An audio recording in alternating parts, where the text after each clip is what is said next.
mais tout ce qui va avec. Amen. Alors, bonjour encore une fois, et j'aimerais prendre l'opportunité d'abord pour dire merci à Pasteur Marie et Pasteur Tony, vraiment pour l'honneur que j'ai d'être ici aujourd'hui pour partager mon témoignage. Que Dieu vous bénisse. C'est toujours une joie pour moi de venir ici, de rencontrer tout le monde. Et dans tout ce qu'on fait, on le fait pour Dieu. On témoigne pour édifier aussi le corps de Christ. C'est comme ça que le monde sait que Dieu est réel, qu'il est vivant et qu'il agit encore aujourd'hui. Alors aujourd'hui, moi je vais partager sur ce que j'ai vécu suite au décès de mon papa, donc le deuil et tout ce que ça a impliqué. Alors en 2014, j'ai perdu mon papa. J'étais au Canada ici avec ma petite sœur et on n'a pas pu rentrer parce que mon père lui est décédé au Maroc, pour faire une histoire courte. Et on a rapatrié le corps au Burkina Faso, mais il y avait du trouble au Burkina Faso. En tout cas, il y avait plein de choses qui faisaient qu'on ne pouvait pas rentrer. Donc, on est resté ici. Et ce que je n'avais pas réalisé, c'est que quelque chose s'était brisé, vraiment brisé en moi. Parce que quand j'ai reçu la nouvelle, étant l'aînée de la famille, tout de suite, je me suis autoproclamée porteuse de ce fardeau de ne pas craquer. De ne pas craquer pour ma petite sœur et pour ma mère. Donc, je n'ai jamais fait mon deuil. Je n'ai jamais pleuré. C'est resté comme ça. Et ça, c'est resté comme ça de 2014 à 2021. Ça fait 7 ans.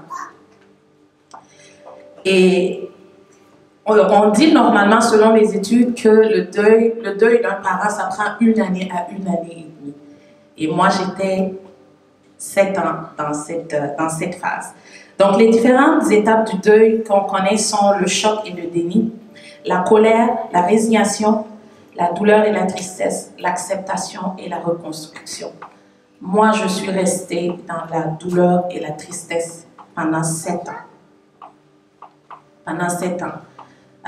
Cette année où est-ce que, quand j'étais triste, je m'infligeais moi-même la douleur. Je n'étais pas capable de regarder une seule photo de mon papa. J'avais eu les vidéos des obsèques, j'ai jamais réussi à les regarder. Mais quand j'étais triste, là, j'allais sortir l'album. Et là, je commençais à me lamenter, à me tourmenter. Oh, papa, tu es parti. Je m'imaginais des choses. Oh, la pitié, c'est vraiment quelque chose. J'ai aimé vraiment tantôt que Tati Marie dise que on vous parle de choses réelles. Ce sont des choses qui arrivent dans nos vies. Même étant chrétienne ou chrétien, que l'on doit adresser parce que c'est réel et c'est là. Alors, ce comportement, je l'avais adopté. Et quand je partais comme ça, devant l'album, je pouvais pleurer des heures. Oui, je pouvais pleurer des heures. Et après, il y a la tristesse qui venait encore plus. Une atmosphère vraiment sombre. Et après, je rangeais encore l'album. Et finalement, donc j'ai roulé comme ça jusqu'en fin 2020. Un autre événement malheureux qui est arrivé dans ma vie, ça a vraiment été la goutte d'eau qui a fait déborder le vase. Et là, j'ai sombré. J'ai sombré parce que tout ça a recommencé à monter. Mais même quand ça montait, je le mettais toujours au fond de moi parce que je me disais, c'est normal. Tu n'es pas la seule qui a perdu son papa. Ça n'a pas commencé par toi. Ça ne finira pas par toi. Il y a plein de monde qui l'ont vécu, mais qui sont quand même, qui fonctionnent encore. Donc pour moi, c'était vraiment cet événement-là qui m'avait brisé. Qui m'avait brisé. Et donc, je suis tombée vraiment dans une phase où est-ce que c'était le chaos total. Je n'avais plus d'espoir. Si vous me demandiez qu'est-ce que tu vas faire demain matin, je ne pouvais même pas vous répondre.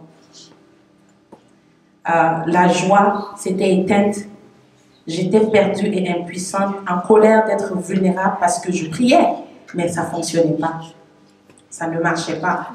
Et je déclarais comme Pasteur Marie a dit tantôt, j'ordonnais aux démons de me laisser tranquille, mais ça ne fonctionnait pas. L'oppression était juste trop forte.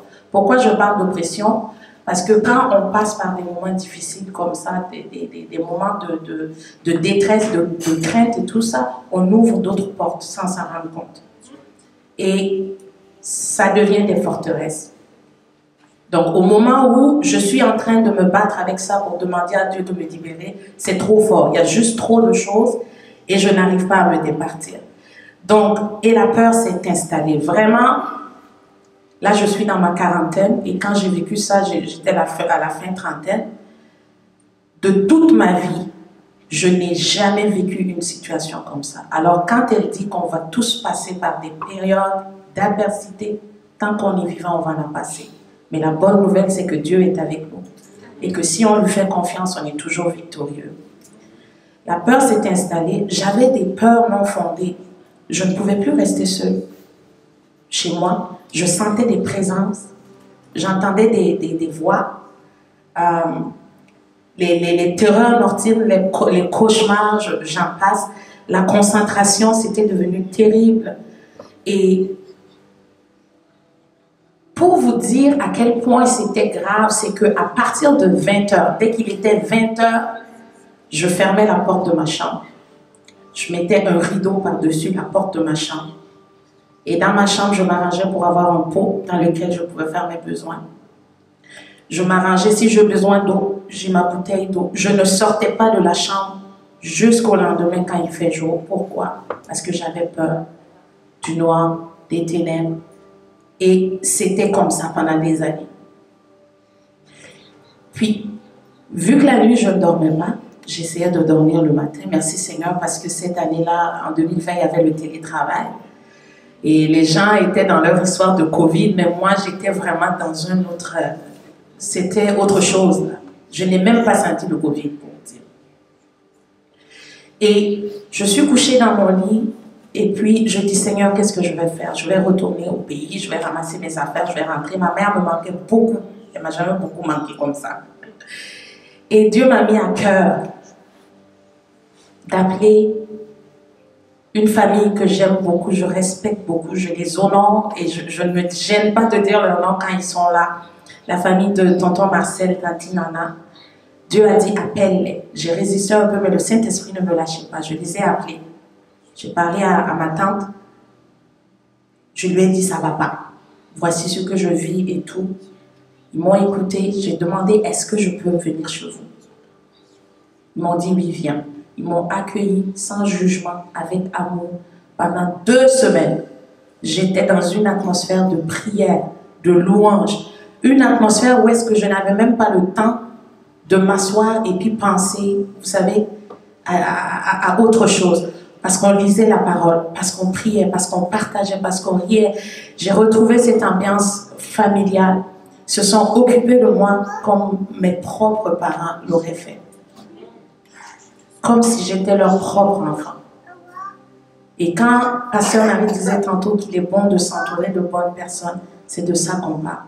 Quand on passe par des moments difficiles, il faut savoir discerner des personnes de foi, des personnes de confiance vers qui on peut aller pour demander de l'aide. Et je vais revenir à ça un peu plus tard. Alors, je suis passée par là, chez eux. Ça m'a beaucoup aidé pendant 2 semaines. En 2 semaines, j'avais déjà recommencé à prendre des couleurs. Parce que oui, ça m'affectait jusque à l'extérieur. Vous savez, quand vous êtes, c'est sombre. Vous êtes accablé dans tout votre être, même la couleur de la peau. Si vous voyez la couleur de ma peau en 2020, 2021, et que vous me voyez aujourd'hui, vous n'en reviendrez pas. Le regard, les gens te parlent, tu n'es pas là, c'est quelque chose. Mais, donc je suis allée chez eux, merci Seigneur, qui m'a permis d'être dans ce lieu-là, mais j'ai aussi été en thérapie. Voici une chose que les chrétiens, nous, on n'aime pas entendre. Parce que moi, je fais partie de ceux qui se disaient que un chrétien ne peut pas, écoute, l'anxiété, ça ne peut pas atteindre un chrétien. Le Saint-Esprit est en moi, qu'est-ce qui peut m'atteindre? La dépression, ce n'est pas possible. La peur, non, jamais. Jusqu'à temps que je le vive moi-même. Que je le vive moi-même et que je réalise ce que le verset dans Psaume 34, 19 dit. Le malheur atteint souvent le juste, mais l'Éternel l'en délivre. Qu'est-ce que ça veut dire? Ça veut dire que le juste, c'est qui? Le juste, c'est toi et moi. Le juste, c'est le chrétien, celui qui aime Dieu, qui a la crainte de Dieu, qui prie, qui cherche Dieu. Mais ça dit, le malheur l'atteint souvent, mais l'Éternel l'en délivre toujours. Ça veut dire qu'on n'est pas à l'abri du malheur.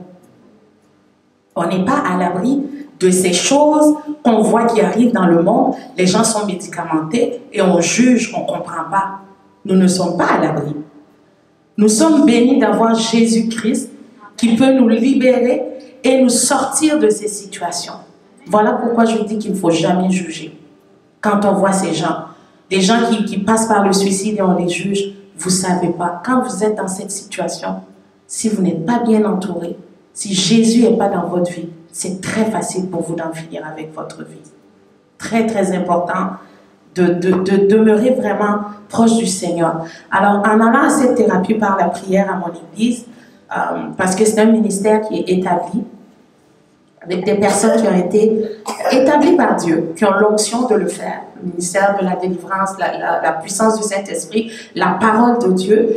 Et c'est fait en toute confidentialité, c'est entre vous et Dieu. Donc, je vais à cette séance de thérapie. Et pour moi, j'allais pour la situation qui est arrivée en 2020, qui me fatiguait. Mais Dieu a mis le doigt sur le deuil. Je vous dis, j'étais dépassée, même les thérapeutes étaient dépassés. Comment ça a sorti? Et j'ai pu me libérer, j'ai pu pardonner, j'ai pu fermer toutes les portes que j'avais ouvertes. Parce que le non-pardon, c'est un poison. C'est un poison. On retient les gens dans notre cœur. On pense que les gens souffrent, on ne leur parle plus et tout. Je l'ai fait pendant des années, à cause de l'amertume, à cause de la colère. J'ai perdu des amitiés et tout ça.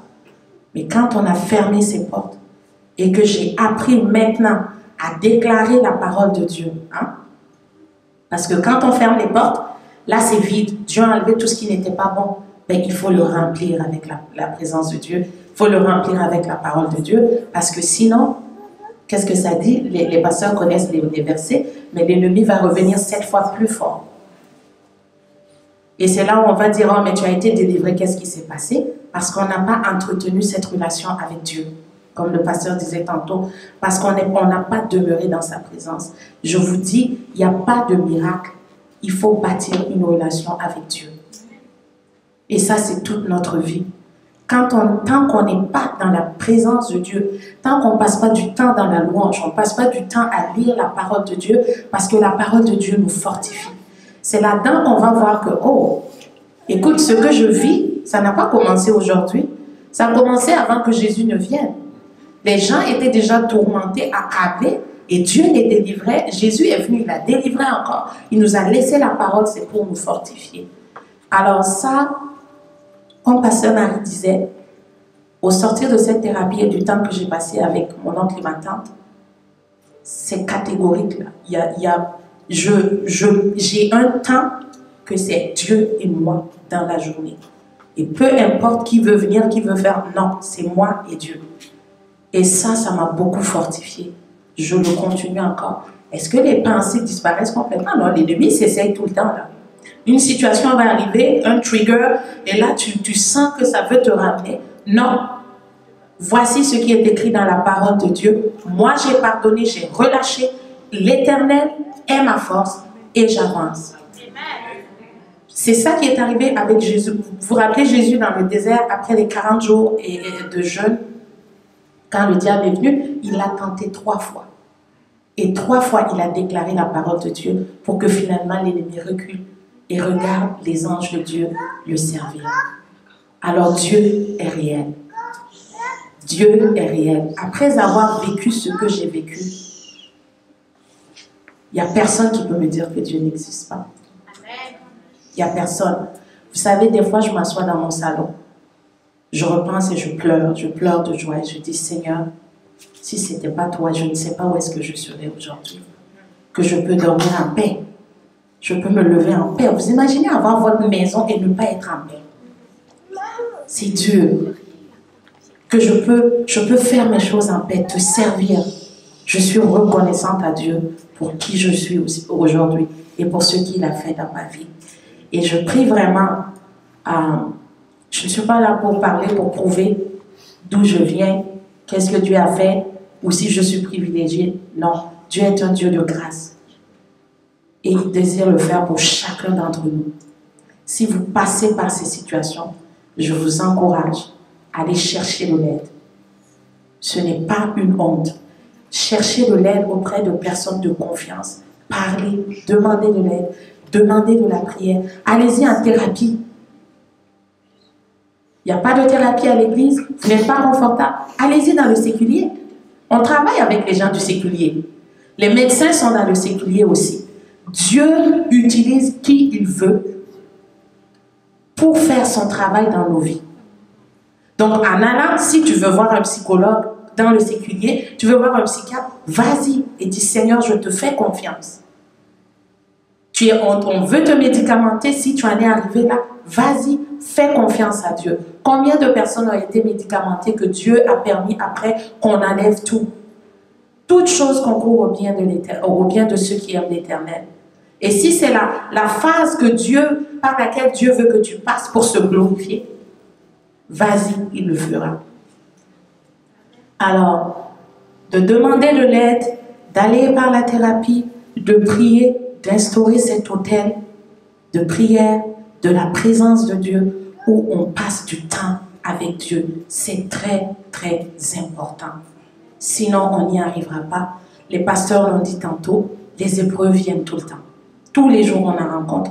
Mais vous savez quoi? Cette situation m'a permis que après, quand les épreuves viennent et que je sens la pression, je me retire tout de suite dans la présence de Dieu. Et je dis, Seigneur, non, je refuse cela dans le nom de Jésus. Tu es mon Dieu de paix, tu es ma sécurité. J'ai reçu un esprit de force, d'amour, de sagesse et d'autorité, pas un esprit d'infériorité et de peur. Je le déclare, je le crois, je fais confiance et puis j'avance. Et Dieu se glorifie toujours. Alors je vous encourage vraiment.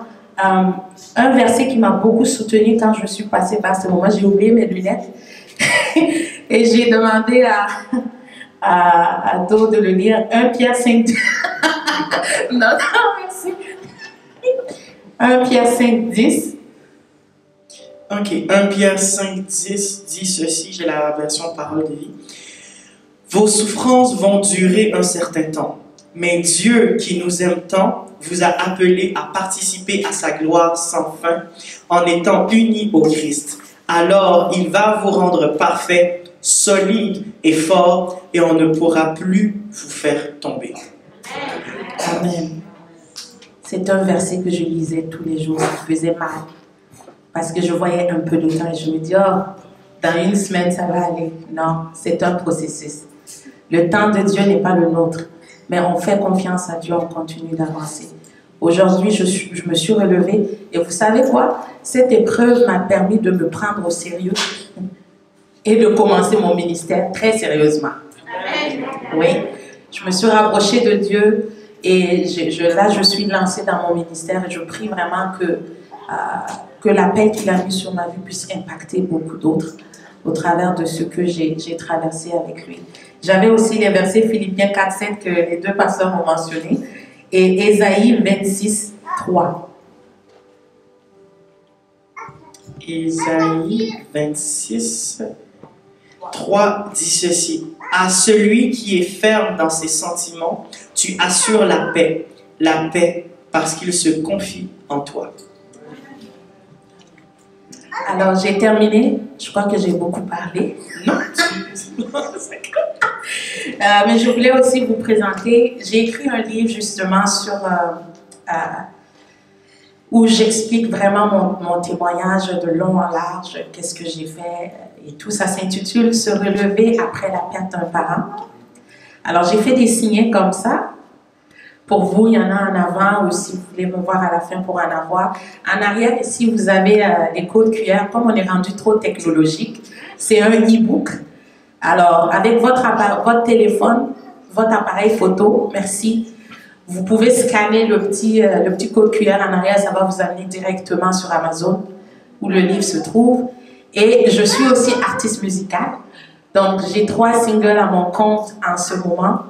Et la même chose, le code QR est dessus. Et vous pouvez scanner et vous allez pouvoir avoir accès à ma musique. Merci, que Dieu vous bénisse et qu'il vous fortifie.